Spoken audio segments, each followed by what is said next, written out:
сеќавате ли дека опасност од странец значеше дека некој е во близина на игралиштето?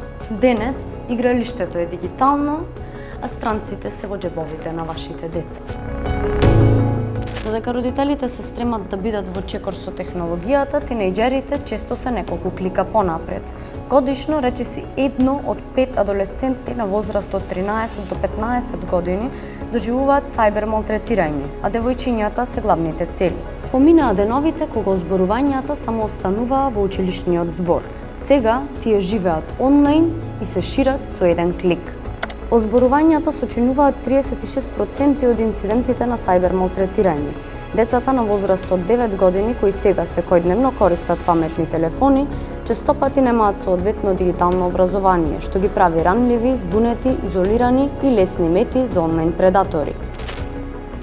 Онлайн насилството остава лузни, дури иако не се видливи. Алармантно е што кај многу деца овие лузни се акумулираат уште пред да наполнат 12 години. Во земјите од регионот постојат различни кампањи на меѓународните организации, владини институции и цивилни организации кои имаат за цел да ја подигнат свеста за насилството врз децата.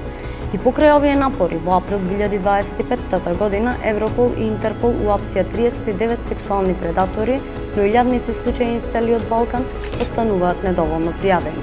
Експертите нагласуваат дека вистинската заштита започнува со отворен диалог, едукација и користење на веќе достапните алатки.